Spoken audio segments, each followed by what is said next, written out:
And it looks like, OGS MC and Bomber both still being friendly in chat despite what you would think. No, these players have deep respect for one another, joking around in chat.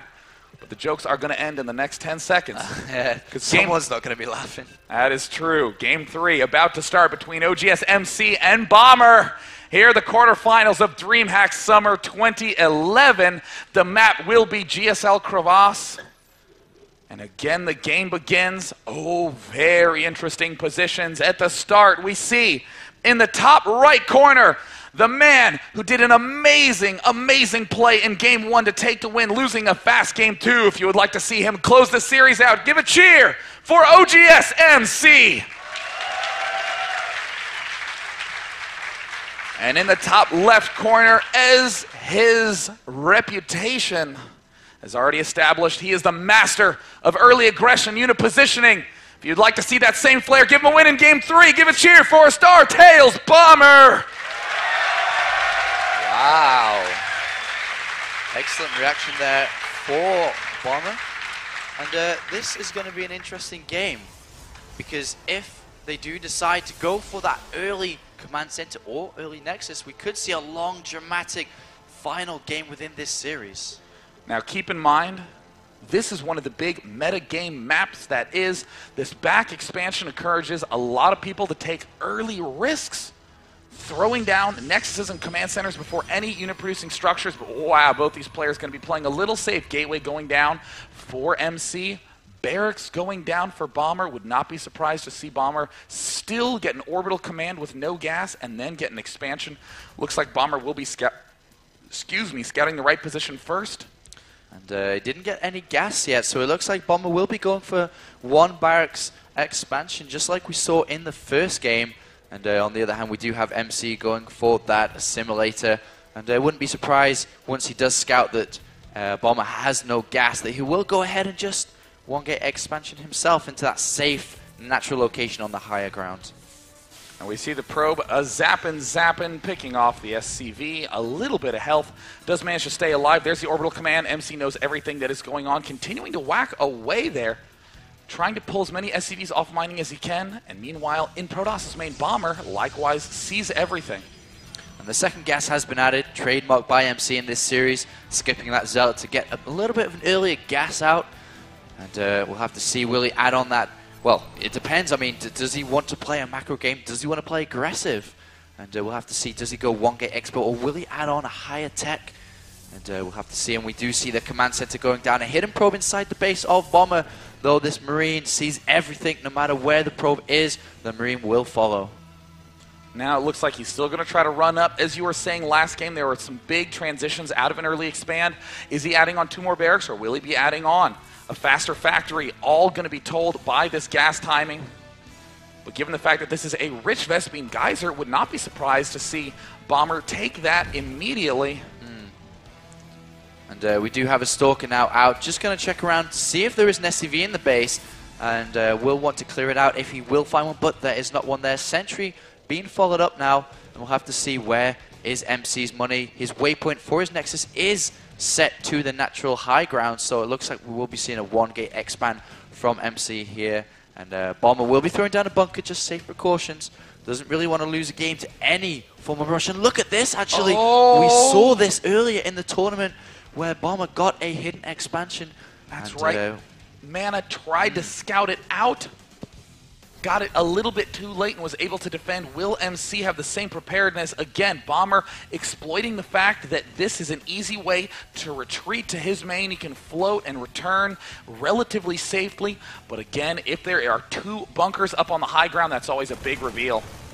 And there's only one bunker for the time being. Will MC just return to the Zelnaga Tower? Will he return home, or will he decide to go down? And look at the attack move position on this Stalker. It is waypointed all the way down to these bottom 2 locations. And unlike Mana, MC will be scouting for that base, and he will find it. Oh, MC did a little bit of research. The Korean player is well known, not just for studying the matchups individually, but for studying the previous games of their opponents. And here it comes. Will he be able to get the command center done? It's at almost 1,500, and there he's doing the damage. Can he pick it off in time? It has only 100 hit points left, and he forces a cancel. And that is not at all what he wants. He goes ahead, gets another barracks immediately, adds on a bunker, and now starts his gas intake.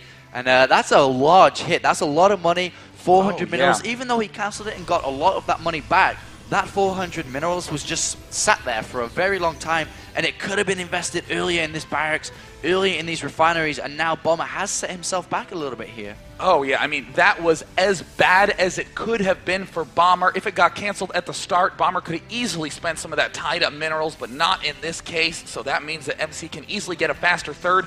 Could even afford to build an early observer. Generally want to try to cut those observers out as often as possible. But given the fact that there's going to be so few units, you know the tech is going to be behind. No big threat at all. Will MC recognize and take the fast third? And MC does have a probe scouting all the other base locations just to be sure that Bomber doesn't try it again. And a lot of sentries in this build. It looks like MC is going to take the initiative and be like, all right, man, you lost a lot of money there. I'm going to go ahead and take a third base relatively soon here.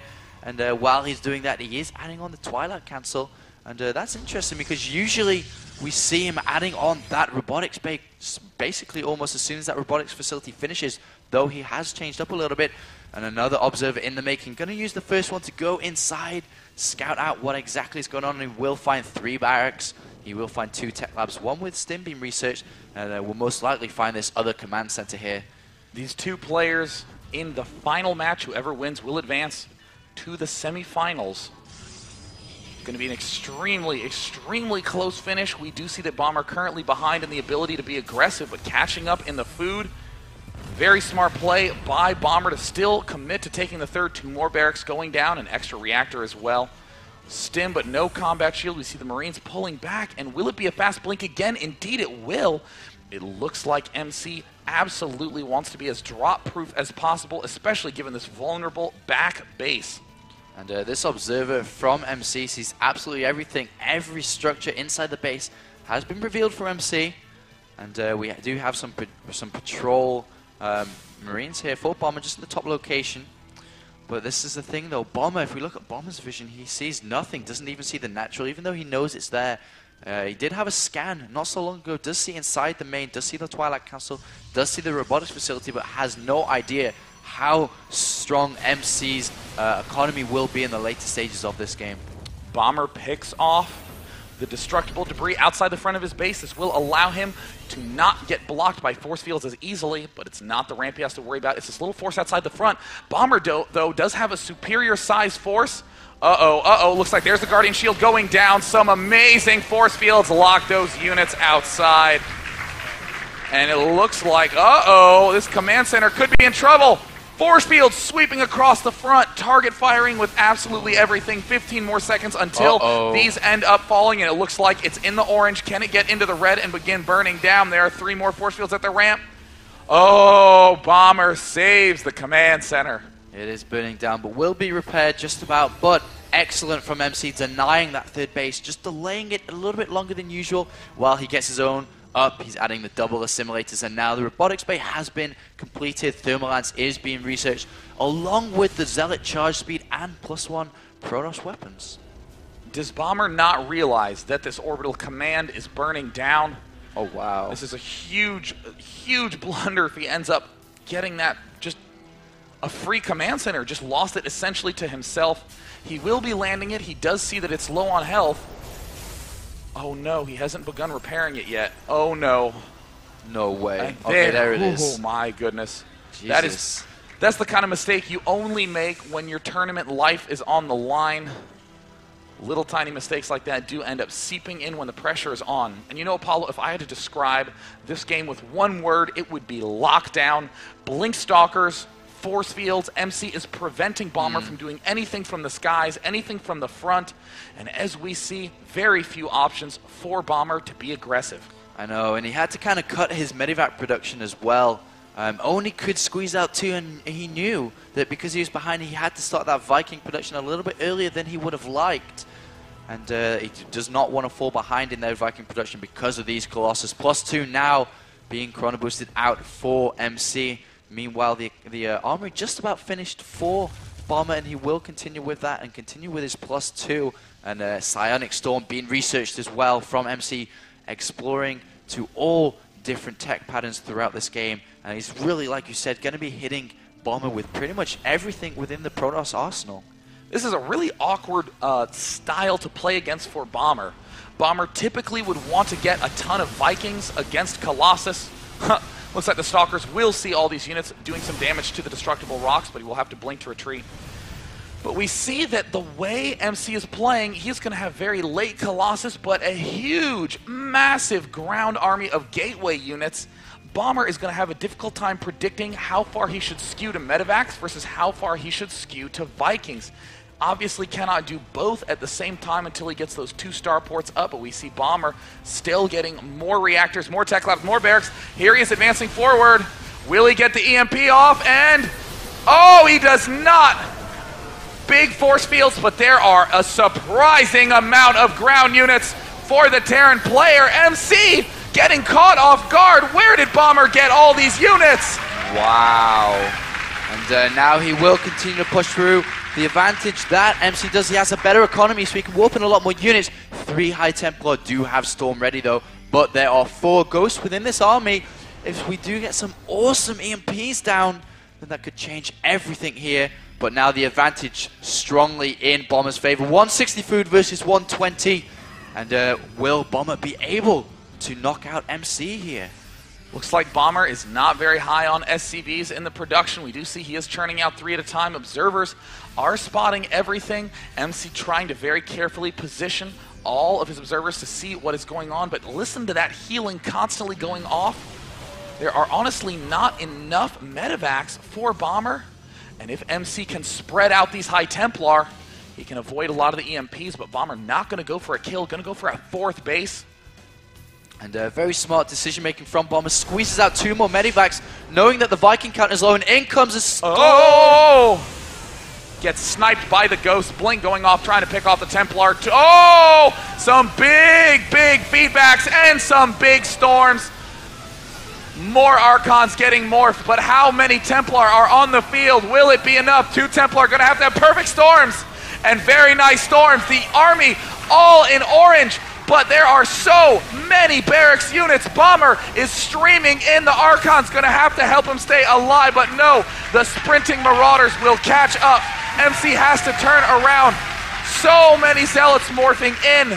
Bomber temporarily pulls back, but MC in a lot of trouble, chrono boosting his 10 gateways, trying to get out as many Zealots as he can. And it looks like Bomber now going back to that medevac production we see helped so much by his barrack reactor count as opposed to that typical Marauder that you would expect. And the 4th base is now up for Bomber. Excellent kiting from Bomber in that game, dodging as much storm as possible. And all the Zealots were getting hit by those storms though. And one Colossus almost, and this is it. Bomber's going in for the kill. Can he clean out MC right now? This is all going to be down to this final engagement. And it looks like some nice EMPs get a lot of those units. There is the kiting by the Marauders, but more Zealots continuing to morph in. The Archons. Oh my god, MC with the Zealot Archon mixture, managing to press back Bomber's relentless aggression. The food counts have evened up. Oh no, misrallying into the gas geysers. Getting caught at awkward angles. It looks like he will be able to pick off all the Archons. The Zealots from MC are forced to be in a full retreat. More Stalkers trying to get morphed in for MC. Can he pick off those Vikings? And wow, MC looks like he might have repelled this attack for the last time. And I think Bomber went in a little bit too premature there, as he did have +2 weapons on the verge of finishing. That could have definitely changed that around. The only problem now for MC is his main is almost mined out, his natural's almost mined out, and Bomber does have this 4th base up and running now, and is taking clear advantage of that. +2 weapons finished, +2 armor beginning, and also the ship weapons. And another observer is going to be going down. Does MC even know about that 4th base? No, he does not. He is getting his own up now, but no, MC holding on to dear life now. And it looks like Bomber moving around, scouting with an SCV in the south location with a drop as well to find out any expansions. And look how naked that natural is of MC. If he doesn't see this, he can even get a cancellation on that fourth base could be huge. Uh-oh, it looks like, wow, these two medevacs are going to get spotted. There it is, and it looks like OGS MC. How will his reaction time be? Did he see them? Did he see them? Oh no, there are the Stalkers trying to advance forward. Bomber might unload early and try to do a snipe off on those, but MC amazingly still in this game. And it's all going to be about position here, because if MC does pull his units down here, Bomber will most certainly walk onto that third base. And he's caught in two decisions here. It looks like he is going to go ahead and charge down to this south location. Got to keep a close eye on where the rest of Bomber's army will be, though. Uh-oh, and it looks like he might be able to do damage. No. The destructible debris constricting that movement path. We see a lot more Stalkers getting warped in right now for MC. Starting to pull away from that Zealot Archon mixture, and oh no, Bomber looks like he is just doing some scouting, but MC is well aware of these medevacs at the corner, does not want to let that happen, does have a probe down at the south position, and look at the money for both these players, sub 300 on both resources. And now these units from Bomber just moving around the map, looking for any possible locations that he hadn't have scouted. The upgrades are absolutely insane for Bomber now, taking full advantage of that economy. Cloak is being researched for these ghosts, and the level 3 and 2 upgrades are about to finish, and in comes Bomber. These Stalkers a little bit out of position, but do have Blink to escape. But look at this counterattack down here on the fourth base, but units are here for MC. And it looks like, oh no, the Stalker's getting caught off guard again, and it looks like he will be sprinting to the vulnerable expansion. Oh no! 5 more energy for 2 big storms. The Stalker's trying to pull back. There's the scan. The Ghost rush up. Managed to get 1 big EMP. Oh my god, MC with a surround. Stalkers from behind. Zealots from the front. It looks like Bomber will have to chew an exit open himself. We see the Vikings at the back picking off the Colossi. Crazy control yet again, but Bomber coming out way on top. 170 food for Bomber, 120 for MC. Incredible lead, does whoop in a lot more Zealots and still kind of hanging on, but look at this, a drop on this base. Does he have feedback? He could feed back onto these. Actually, they don't have too much energy, never mind, but he will be able to storm that. And, a very big storm, but it is not going to be enough. He's trying to morph in those Stalkers at the back, but Bomber now ramping up the aggression. He is at 2-2 infantry. We see that all these units trying to sweep around to the backside. One of the few remaining expansions for OGS MC is under heavy fire.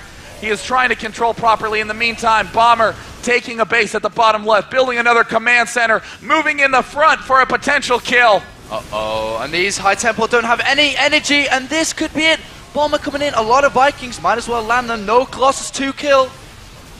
Looks like there are some big storms by MC. Putting all those units down into the orange yet again. Will MC pull the miracle defense? He has no mining nexuses. He is in terrible shape, and Bomber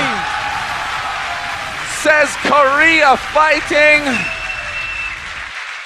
What a final match. These two players showing their full colors. I mean, absolutely stunning defense by MC, but Bomber, the man known for those aggressive moves, able to finally find a point of weakness, taking the win in Game 3. And I know the later stage of that game is fresh in everybody's mind right now, but let's go back to the beginning of that game. Bomber tried to get that fast third up and was cancelled right as it was about to finish, and he went on such in a bad position from here, and MC had a great position, taking the third very easy, denying the third base of Bomber, yet Bomber came through and advanced into the later stages of that game and managed to take out MC. I mean, OGS MC says that he will win every single foreigner tournament he enters, and though that has not recently been true, the only matches that MC manages to lose are against his Korean players. I mean, just very strong play by MC. Only seems to be able to get knocked out by the absolute best of the best. And some results for you guys. The other semi-final playing at the same time between Naniwa and Moon ended in 2-0 for Moon. So that means we will see a Moon versus Bomber semifinal, a Huck versus July semifinal. Huck taking Idra's position. Idra, normally known as the last remaining foreigner, no, not in this tournament. Huck is that last remaining foreigner, and finally, after spending so much time in Korea, is having the results he needs, and this is his opportunity to shine. I mean, really, really, really excited to see the way that Huck can match up against July because, you know, July does play the same aggressive style we saw Moon try to do against Huck, but Huck brilliantly peeling his units apart, defending that, and winning with the 8-probe victory against Moon. Honestly, my favorite match of the tournament thus far. Will he be able to do the same against July? And can Huck prevent a top 3 Korean finish once again in another large international event? It's all on his shoulders now. And he has to take that pressure well because a lot of people have high expectations for Huck now. And well, he could be letting us down. So hopefully he can handle that pressure and continue to show some sick form in the semifinals. And when are the semifinals happening, by the way, Sean? In fact, the wondering will not take too much longer. It is currently 12:20. The matches will be starting at 1 p.m. with Huck versus July, the PVZ that a lot of players have been excited to see all tournament long. And I know you guys out there have wanted to see Huck versus July. There are a lot of Huck fans out here tonight. Well, this morning, depending on where you are in the world. So we will be going on a short break. Whatever you do, do not go away. Huck versus July semifinal up right after this. I'm Day 9. And I'm D'Apollo. 1 p.m. Be back here on the stream. See you in 40 minutes. The faster, lighter protection. We cast the greatest games in the world. Less lag and more frag for your Windows, Mac, or Linux computer.